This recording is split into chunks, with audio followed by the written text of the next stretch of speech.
Parce que la façon de compter le travail des femmes, de délimiter ce que l'on nomme travail pour une activité féminine, en dit long sur la façon dont on considère le statut des femmes dans la société.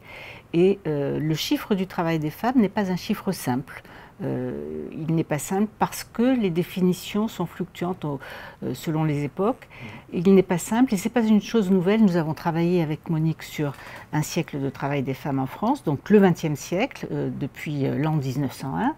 Nous avons travaillé sur les recensements de la population, les chiffres des recensements de la population, et l'on voyait dans ces grands livres qui contenaient les recensements de la population sur tout le XXe siècle, on voyait que déjà au début du siècle, les statisticiens s'interrogeaient, ils disaient « on ne sait pas comment compter le travail des femmes, on ne sait pas, c'est affaire de représentation ». Et donc c'est la question qu'on s'est posée, oui mais ok, quelles sont ces représentations? Parce qu'au fond, les femmes ont toujours beaucoup travaillé, en France et partout ailleurs d'ailleurs, mais à partir de quand est-ce que l'on considère qu'une activité s'appelle travail et est rémunérée en tant que telle et donc reconnue par la société? Et ça, ce n'est pas évident.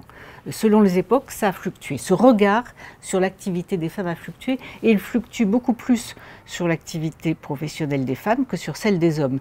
Les chiffres de l'activité professionnelle des hommes sont beaucoup moins matière à question que sur celle des femmes. Celle des femmes, c'est curieux. Et c'est vrai que si l'on a, depuis le début du siècle et même auparavant, des statistiques sexuées de l'activité des hommes et des femmes, c'est bien parce que la question de qu'est-ce que c'est qu'un travail pour une femme a posé question aux statisticiens et aux économistes, et donc on les a séparés parce que le travail des hommes, on est à peu près sûr de savoir ce que c'est. Le travail des femmes, on ne sait pas trop. Donc comptons-les à part et comme ça, on y verra plus clair. Je crois qu'il y a eu ça. On a eu des surprises en faisant ce travail. Tout au long de ces 8 années, parce qu'un siècle de travail des femmes, pour nous, ça a été 8 années de boulot. Hein. Alors, on a eu des surprises. Première surprise, c'est quand même l'extraordinaire constance du travail des femmes en France tout au long du XXe siècle. Les femmes n'ont jamais représenté moins du tiers de la population active quand c'était au plus bas, et aujourd'hui près de la moitié. Donc c'est énorme. Un tiers de la population active, c'était vrai en 1901 et c'était vrai en 1962. Donc il y a eu une très grande constance. Ça, et les femmes constituent une part très très importante des forces de travail dans ce pays et de façon permanente. Alors il y a eu une accélération évidemment à partir des années 60 pour arriver aujourd'hui à plus de 48% de la population active constituée de femmes, mais il y a eu cette grande constance et par ailleurs il y avait une légende, ça c'était vraiment une surprise, qui disait que durant toute la première moitié du XXe siècle, on avait assisté à une baisse, à une diminution de l'activité des femmes en France, ce qu'on appelait la baisse tendancielle de l'activité féminine.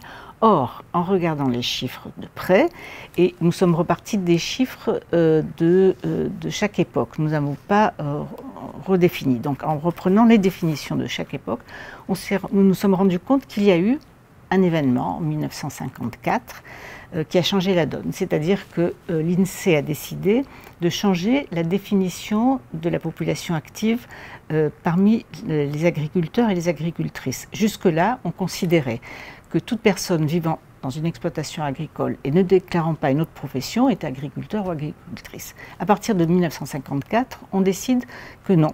Les choses ne sont plus aussi simples et qu'il va falloir se déclarer agriculteur ou agricultrice. Et de ce fait, la population active agricole diminue d'1 200 000 personnes, dont 1 million de femmes. Et donc, selon la façon dont on compte les choses, là brusquement, il y a eu, c'était pour les agricultrices 800 000 plus précisément, 800 000 femmes qui étaient agricultrices jusque-là et qui brusquement deviennent des inactives qui regardent passer les trains. Donc là, c'est un changement et du coup, si vous voulez, en faisant ce changement de définition en 1954, ensuite, les statisticiens ont recalculé l'activité féminine à partir de la nouvelle définition de 1954, c'est-à-dire à la baisse.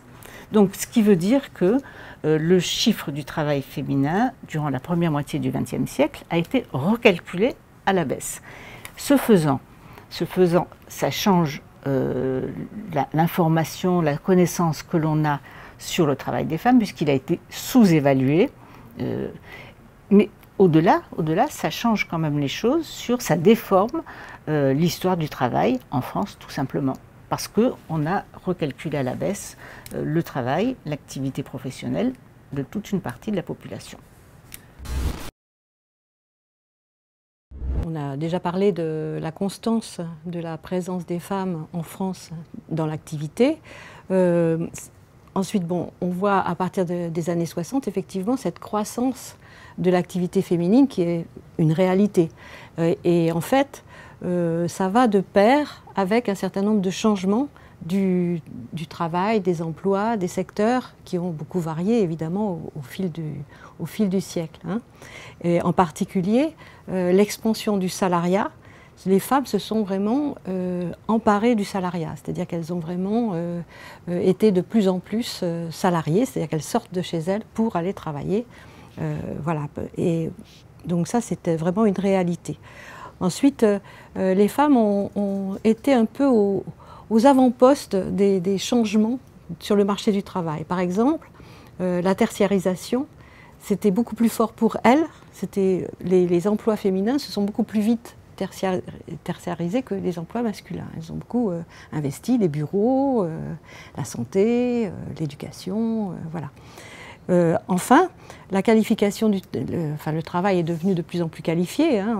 On avait très peu de cadres au début du siècle, on en avait 8% en 82 et on en a 19% maintenant de cadres dans le marché du travail. Or, les femmes ont été de plus en plus qualifiées parce qu'elles ont eu accès à l'éducation et maintenant elles sont même plus diplômées que les hommes depuis pas mal de temps. Et du coup, elles ont accédé à des métiers plus qualifiés, qu'elles ont largement investis, qui étaient très masculins à l'époque, et puis qui maintenant sont mixtes. Bon. Alors ceci dit, ça s'est pas fait, ça s'est fait à géométrie variable. Hein. On pourra peut-être de nouveau en parler. Enfin, il y a des spécificités féminines. Hein. Dans le travail des femmes, le travail à temps partiel, par exemple, est une spécificité. Ça a été créé pour elles. C'est elles qui ont vraiment été visées par ce type de travail, et ça a contrecarré la tendance à l'homogénéisation des carrières et des trajectoires des hommes et des femmes. Donc, par exemple, presque 80% des emplois à temps partiel sont tenus par des femmes. Et ça, c'est quelque chose qui n'a pas beaucoup bougé depuis qu'il existe. Ensuite, peut-être quelque chose dont on peut parler au fil du siècle, si vous voulez, on a pensé que les guerres mettaient les femmes au travail. Ça, c'est quelque chose de faux. C'est-à-dire qu'on voit bien, évidemment, il manque, nous on s'est basé sur les recensements, il n'y a pas de recensement pendant les guerres mondiales. Mais on voit bien que juste après, effectivement, il y a une part des femmes qui a augmenté dans l'activité, parmi les emplois, mais on a un retour à la tendance assez vite, en 10 ans, quelque chose comme ça. C'est-à-dire en 1921, vous voyez qu'il y a beaucoup plus de femmes qu'en 1911, hein, on compare 1911, 1921, mais en 1930, on revient dans la tendance et ça ne change pas grand-chose finalement. C'est-à-dire qu'en fait, les femmes n'ont pas été mises au travail par les guerres. Hein. Enfin, peut-être parler du fait qu'on a dans l'idée que les femmes sont gênées, s'arrêtent de travailler au moment de la maternité. Ça, on le voit dans les années 60, très nettement. Puis on le voit de moins en moins au fil des années 70, 80, 90. Et surtout, la surprise, c'est qu'avant, ce n'était pas vrai. C'est-à-dire que les courbes de taux d'activité des femmes par âge étaient beaucoup plus linéaires. Donc cette espèce de parenthèse, cette espèce d'idée comme quoi les femmes s'arrêtent de travailler au moment de la maternité, c'est quelque chose, c'est une parenthèse. En moyenne, c'est pas la tradition. C'est pas une tradition, voilà. D'abord, le chiffre du chômage, on le sait, il est très politique. Hein. C'est vraiment un des indicateurs majeurs de la question sociale en France.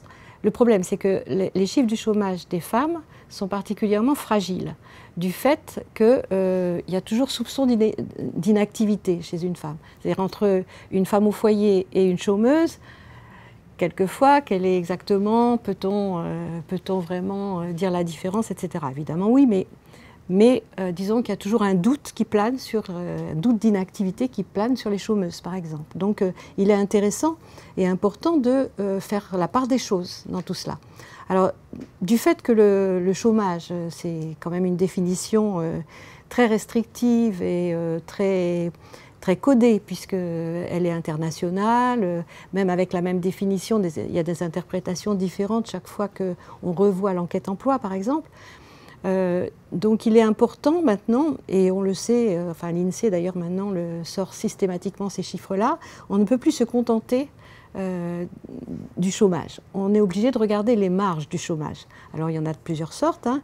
Il y a d'une part ce qu'on appelle le halo du chômage, qui est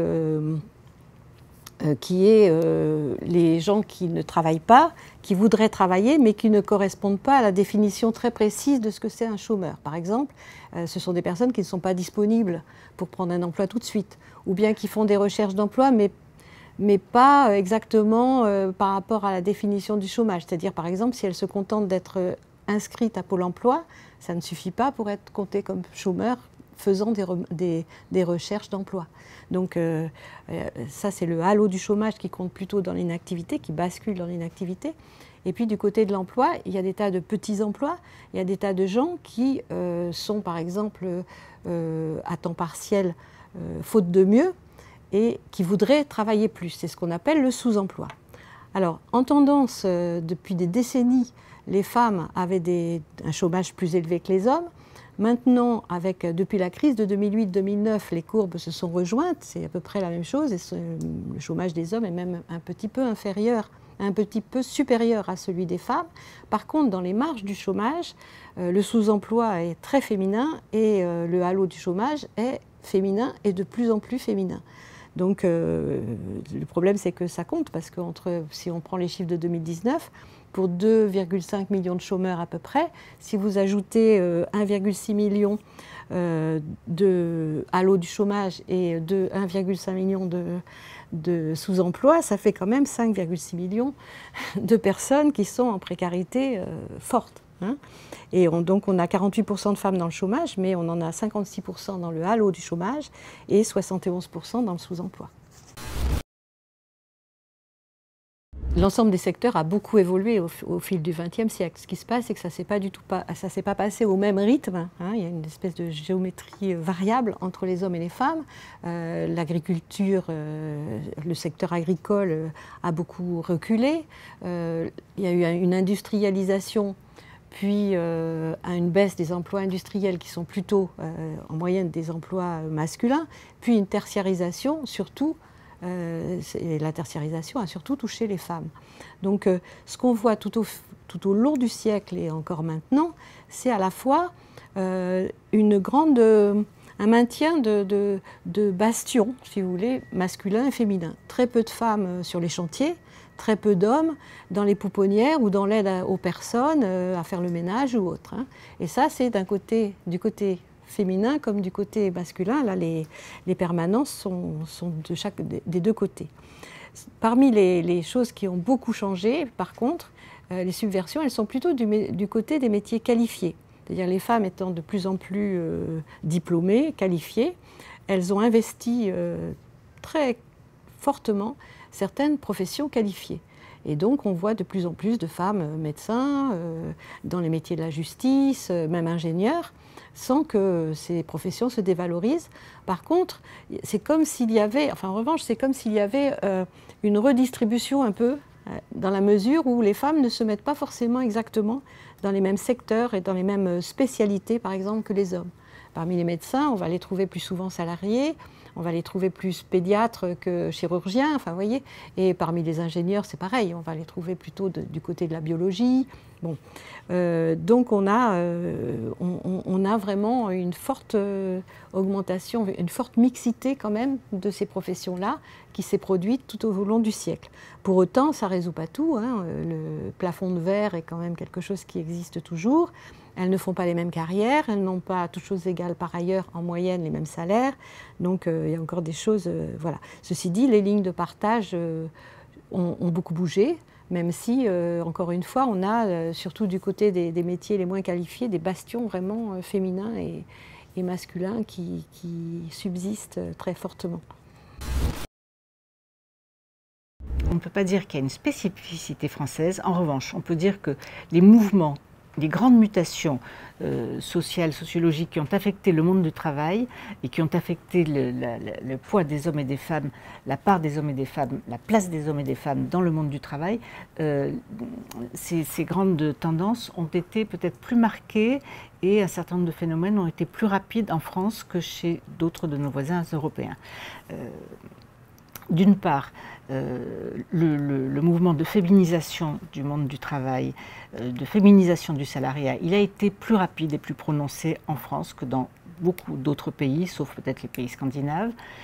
Par ailleurs, ce mouvement vers une continuité de la vie professionnelle des femmes, c'est-à-dire que la majorité des femmes en France aujourd'hui et depuis plusieurs décennies, ne s'arrêtent plus de travailler lorsqu'elles ont des enfants. Ça, c'est quelque chose qui est beaucoup plus marqué en France qu'ailleurs et qui n'existe pas de la même façon du tout en Allemagne, par exemple. Autre particularité française, quand même, cette lame de fond, cette féminisation du monde du travail qui a démarré dans les années 60, à peu près partout en Europe, mais peut-être un peu plus tôt en France, enfin, elle s'est faite au départ en France à temps plein, à la différence de ce qui s'est passé en Allemagne, de ce qui s'est passé au Royaume-Uni, de ce qui s'est passé dans d'autres pays. En d'autres termes, ce n'est pas le travail à temps partiel qui a permis le mouvement de féminisation du marché du travail. Il a démarré dans les années 60 à temps plein. Et le travail à temps partiel en France est arrivé dans les années 80 sous l'impulsion de politiques publiques fortement incitatrices qui ont rendu l'embauche à temps partiel moins chère en termes de charges sociales que l'embauche à temps plein. Donc, et ce jusqu'au début des années 2000. Donc le travail à temps partiel vraiment a été une création des politiques publiques et c'est une des caractéristiques de cette croissance de la population active féminine depuis les années 60 à la française. Ça s'est fait au départ à temps partiel. Et en dépit des crises. En dépit des crises. Et alors en dépit des crises, ça a continué. Monique a raison. C'est autre chose tout à fait remarquable, la féminisation du salariat qui a démarré dans les années 60 a commencé au temps des 30 Glorieuses et a continué après les chocs pétroliers, après les différentes crises de l'emploi que nous avons connues. Et c'est vrai que tout le monde disait ça va s'arrêter un jour. Hein, ben non, ça ne s'est pas arrêté et la féminisation du monde du travail, elle continue aujourd'hui. On est à 48, les femmes représentent 48,4% de la population active et ça augmente chaque année un petit peu. Donc c'est quelque chose, c'est une lame de fond qui continue, qui traverse les époques. Alors, lame de fond, on n'a pas dit grand-chose du travail des hommes, mais c'est intéressant de comparer parce que pendant que depuis les années 60, le travail des femmes augmentait, celui des hommes stagnait. Et donc, si vous voulez, il y a eu depuis la deuxième moitié du XXe siècle, on a assisté du côté des femmes à une sorte de lame de fond et du côté des hommes à un petit clapotis. Ce qui veut dire que l'essentiel du renouvellement des forces de travail dans notre pays, on le doit aux femmes.